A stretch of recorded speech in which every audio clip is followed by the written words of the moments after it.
Estimado Rafael, muy buenos días. Gracias por estar con nosotros aquí en Pie de Nota, con un estudio muy importante, bien interesante y un perfil que hizo la revista Nature respecto de tu trabajo y tu labor.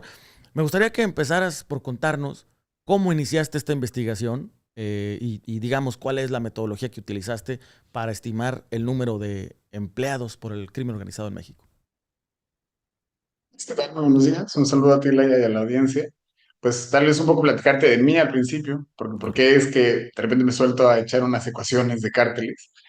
Yo estudié matemáticas y como cualquier matemático pensaba que iba a trabajar eventualmente tal vez en finanzas o en seguros o en algo por el estilo, pero la vida me llevó a trabajar en la policía de la Ciudad de México por 5 años. Y con matemáticas, con datos, con modelos, con ecuaciones, intenté resolver o al menos atacar desde un punto de vista técnico el dónde suceden los delitos, por qué suceden en ese lugar, por qué tantos o a qué hora.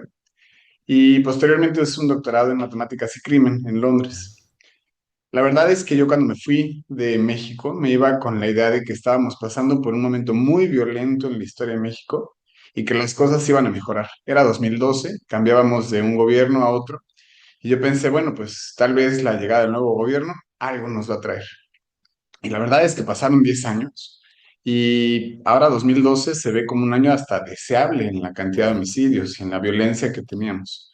Si uno ve los reportes estadísticos, en realidad 2012 ya nos queda lejos. Y era un año muy violento, no es como que 2012 fuera el año al que hay que aspirar.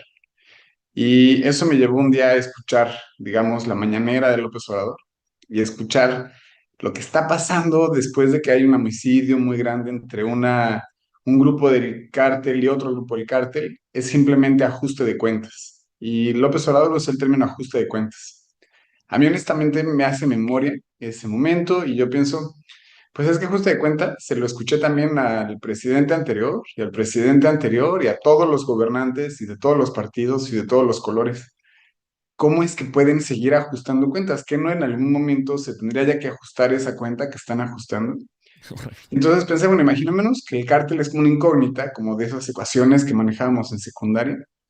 Y si nos imaginamos una incógnita, que es pues como una caja de madera, que está perdiendo y perdiendo cosas, porque como bien decías, arrestamos miembros, se matan entre ellos, se retiran porque envejecen, o sea, pues tendría que estarse encogiendo en algún momento. Si siguen ajustando cuentas, algún día los cárteles van a haber acabado de ajustar esa cuenta, pero no es lo que estoy viendo. Entonces tiene que haber algo que se nos está yendo tanto a los presidentes que han pasado de los tres partidos de México, como a nosotros que los intentamos modelar para entender qué es lo que hace que compensen esas pérdidas tan grandes que están teniendo. Y así es como llegamos a, pues planteemos, esto es un sistema de ecuaciones y a ver si se puede resolver. Y así es como empieza este estudio. Una cosa que me llama la atención es que justo la tasa, como dices, la tasa de ajuste de cuentas, que hasta de nuevo parece una cosa de contaduría, es estamos arrestando, eliminando, exterminando y supuestamente bajando el índice de homicidios a través de los arrestos y abatimientos de narcos. Sin embargo, el reclutamiento, la tasa de reclutamiento supera la tasa, digamos, de pérdida de elementos. Es un reclutamiento voraz, que es lo que nos está diciendo ese tema. Es decir, es más fácil reclutar. Quiere decir entonces que nunca vamos a terminar. Por más que arrestes, asesines y todo, estos siguen reclute y reclute y reclute infinitamente. Efectivamente, y ese es parte del reto que tenemos, que el aumento en la violencia que hemos visto en los últimos 15 años en México no es resultado de que el Estado esté dormido, no es que no estemos arrestando personas, porque en realidad sí las estamos arrestando. Y no es que no estén sufriendo pérdidas los cárteles, porque sí las están sufriendo. O sea, tú nada más es cuestión de abrir las noticias y ver acribillados, muertos, masacres, personas que fueron abatidas, el Mencho, el Mayo Zambada. O sea, en realidad sí están haciendo cosas. Solo que, como bien dices, el cártel está compensando y compensa más rápido de lo que nosotros estamos haciéndoles, digamos, daño. Entonces, si bien hace 10 años había 112,000 personas en un cártel, en 2023 estábamos ya en 175,000 y ahorita estimamos 180,000, 183,000. ¿Por qué? Porque están creciendo más rápido de lo que están perdiendo miembros. Ese es el enorme reto, que están compensando más rápido las pérdidas que les hacemos. El tema es, digamos, si atacamos, entonces se debería estar atacando al mismo tiempo los mismos arrestos, detenciones y atacando el tema de reclutamiento. Es algo que no hemos visto una estrategia de cómo empezar a atacar el tema del reclutamiento y que puede que ahí empiece realmente a disminuir la cantidad de criminales. Claro, y es que en México tenemos muchos huecos en el ciclo de justicia que se han abandonado plenamente. Uno de ellos, como bien dices, es el reclutamiento. Un cártel va y se acerca principalmente a hombres jóvenes de entre, digamos, 14 y 20 años y les ofrece ingreso mucho mayor del que podrían conseguir, digamos, en una tienda de conveniencia o en el mercado informal. Y entonces, al chico que tal vez tiene pocas expectativas económicas, le ofrecen no solo mucho dinero, sino también pertenencia a un grupo, la idea de fraternidad, mira, tú únete a este grupo y vas a conseguir. Y con ellos seducen a las personas para que entren al cártel, sin hacerles ver la realidad que hay una vez que se unen al cártel. Porque la vida carcelaria es exageradamente violenta, es exageradamente corta y no es lo que nos pinta Netflix. Netflix te muestra la historia de un capo del cártel que es muy exitoso y no te está mostrando el resto que le pasa a los 175,000 que están adentro. La vida es corta, eh, sufren una enorme proporción de ellos muchos años en prisión. Una vez que salen de prisión, su paradigma casi siempre es regresar al cártel porque ya no tienen otro lugar donde trabajar. Su reclutamiento implica el reclutamiento de más miembros de su propio círculo social, entonces reclutan a sus primos, a sus hermanos, a sus vecinos. Entonces, esa idea de que el cártel les ofrece mucho, pues en realidad les da dinero, pero les pone también muchísimos costos a las personas que se unen al cártel. Mucha violencia enfrente, una vida corta, mucho tiempo pasado en prisión. Ese es en realidad lo que está del otro lado una vez que el joven se afilia al cártel. Es sin duda, a final de cuentas, también un tema de la economía de la gente. Es decir, veíamos ahora la narconómina del Mencho, donde hay un montón de policías y se están gastando 500,000 pesos, no me queda claro si semanal o mensualmente, en esta nómina donde hay jefes de policías, ese reclutamiento, parte del reclutamiento son los policías, y dices, pues sí, están reclutados porque de alguna manera están vulnerados a través de su salario, a través de lo que ganan. Igual el joven que dice, la verdad es que yo no quiero ir a trabajar en una tienda de conveniencia, estar 6 7 8 horas ahí por un salario ínfimo, mientras que el cártel me dice, párate en la esquina, reporta las camionetas y te voy dando una lana y aparte te doy una camioneta y etcétera. Es también una manera, estimado Rafael, de ver la problemática. Claro, todas las formas que están reclutando. Ahora, efectivamente el problema que tenemos es que el cártel les ofrece un poco, tal vez bastante más que lo que les ofrece hoy en día el mercado legal. Y la diferencia es grande en realidad. El salario promedio, digamos que lo podríamos pensar en dólares anualizado en México y del sector formal, un recién egresado de la preparatoria podría conseguir $5,000 tal vez. En el sector formal, en el sector informal, tal vez 4,000 o un poco menos, dependiendo del estado en el que está, el estado de la República. Según algunas fuentes que hemos encontrado, gracias al trabajo de muchas investigadoras e investigadores que están en México, que buscan, por ejemplo, ofertas en redes sociales, se ha visto que el cártel les llega a ofrecer 3 o 4 veces más que eso.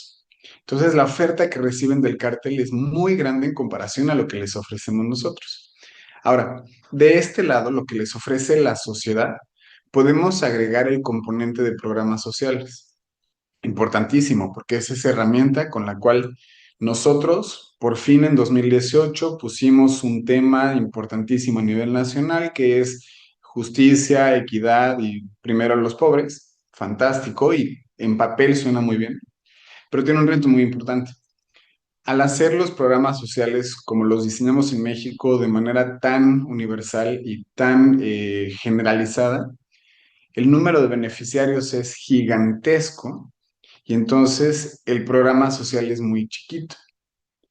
Eso, si lo piensas en una balanza, lo que dice es lo que ganas en el mercado formal más los programas sociales no se acercan a lo que te está dando el cártel. No, Correcto. no compensan, estamos lejos de todas maneras. Y ese es el problema, que necesitamos, claro, enfocarnos en el problema de reclutamiento. Pero la pregunta es ¿cómo? A través de programas sociales puede ser que sí, claro que funciona, pero necesitan ser muy quirúrgicos, Mm, necesitan estar estratégicamente diseñados y focalizados en ciertos lugares con vulnerabilidades y con proximidad al cártel para que entonces los programas sociales sí den fruto. Hoy en día con lo que ofrecemos, honestamente es que es muy lejos de lo que necesita un joven para no ser seducido por el crimen organizado. Me llama la atención también que de acuerdo al estudio, el cártel o las organizaciones criminales serían el quinto empleador más importante de México. Ese dinero, a final de cuentas, es dinero que también ingresa a, digamos, al flujo económico financiero del país, ¿no? O sea, a pesar de que es dinero ilegal, mal habido y etcétera, pues, digamos, cuenta en el ingreso bruto del país. Mira, más o menos, pero vamos a ser un poco justos con cómo representa eso. Mm, Uno, yo para poner en contexto el número, porque cuando dices 175,000 suena mucho, pero ujú. como que hace falta decir, bueno, y eso es, y como decías en la introducción, es como la población penitenciaria del país. O sea, eso es más o menos lo que estamos hablando, esas son las magnitudes. Es dos veces el Estadio Azteca, quito menos. Está. Es, yo pensé, bueno, pongámoslo en términos de empleos para pensar, bueno, contra qué se compara. Y bien decías, una tienda de conveniencia en México tienes la más grande, 168,000 empleados más o menos. Los cárteles, si los pongo todos juntos, son 175,000 o 180,000 hoy en día. Ahora, es injusto y mi artículo recibió algunas críticas en este sentido, porque bueno, no hay solo una tienda de conveniencia, hay Claro. muchas. O sea, puedes ir a la que está en la esquina y a la de enfrente que seguro ya se llama distinto y cárteles son muchos y yo los agrupé. Lo entiendo, solo era un comparativo para entender más o menos de qué magnitud estamos hablando. Son el quinto asociación, digamos, más grande del país. Ahora, ello genera mucho ingreso, más o menos. Por un lado, se concibe mucho que el cártel mexicano trae dinero de las drogas y Ujú. efectivamente parte de su ingreso es vender drogas en otros países. Sin embargo, el ingreso de las drogas es un pedazo nada más y otro muy grande son extorsiones, secuestros, es cobrarle al restaurante por seguridad, es guachicol, es los cigarros ilegales que se venden, son los minerales, son los animales exóticos, órganos migrantes, documentos apócrifos, todos los otros sectores que no es ingreso al país, en realidad es dinero que ya está en el país y nada más lo están teniendo que circular, como la extorsión o el secuestro. Mm. De hecho, poniéndolo más o menos en perspectiva, se estima que en México en 2024 la violencia le costó al país cerca de 18% del PIB. 18% del PIB. ¿Y de dónde viene un número tan grande? Es enorme lo que nos cuesta la violencia.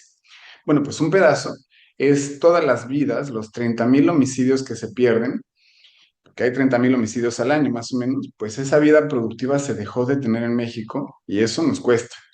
Otro pedazo son todas las lesiones, que personas que quedan lesionadas necesitan ingresar al hospital y pagar un doctor, etcétera. Pero pedazos enormes es todo el consumo que no se genera, el turismo que no llega, que se van a Malasia o a Singapur, la inversión que se va a otros países, que se va tal vez al sur de Asia o a otros países de América. Todo eso, todo el consumo de gente que no sale de su casa en Culiacán, por ejemplo, por el miedo que tienen hoy en día, pues todo eso nos cuesta y nos cuesta 18% del PIB. Y entonces, si bien es cierto que los cárteles ingresan un poco de dinero a través del trasiego de drogas a Estados Unidos, no se compara con el enormísimo costo que está teniendo todos los cárteles y toda la violencia que nos generan.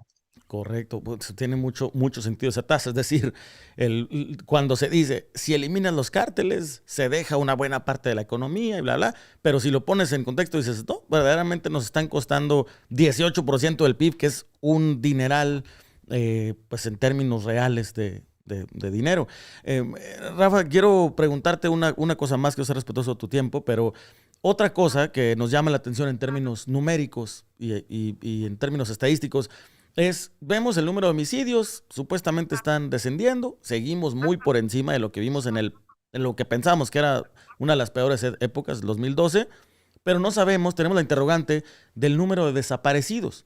que probablemente ahí hay una especie de engaño, de truco, de decir, sí, bajamos 47%, pero ¿cuántos desaparecidos tenemos que no se contabilizan como homicidios, pues, o como muertes?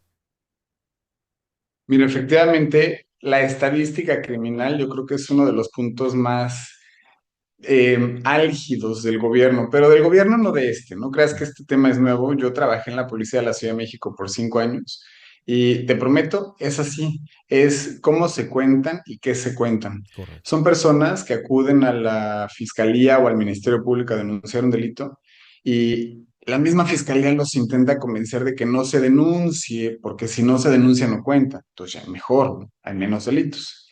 Y entonces hoy, por ejemplo, la encuesta de victimización del INEGI estima que más o menos 7 u 8% de los delitos sí se denuncian. 92% no se está denunciando y ese número prácticamente no cambió. Desde el gobierno de Felipe Calderón hasta el gobierno de Claudia Sheinbaum, tenemos 4 presidentes o presidenta ahí, y en estos 4 gobernantes no hemos logrado que las personas acudan a denunciar. Eso significa que lo que estamos midiendo se vuelve muy extraño. Ahora, para homicidios, hubo un caso muy reciente en Ciudad de México, que en el norte, me parece que es en Azcapotzalco, aparece un homicidio y los policías lo empujan al Estado de México pues para que no cuente acá y cuente allá. Ah, Esas motivaciones tan perversas las tenemos por todos lados. Tú tienes a policías, a fiscalías, a gobernadores y gobernadoras, alcaldes, a presidentas, todos en el sistema quieren que haya menos homicidios. Estadísticamente que haya menos homicidios. Que en el reporte aparezcan menos. Si lo tenemos que reportar como accidente, delito contra la vida, persona desaparecida, pues ya luego nos enteramos.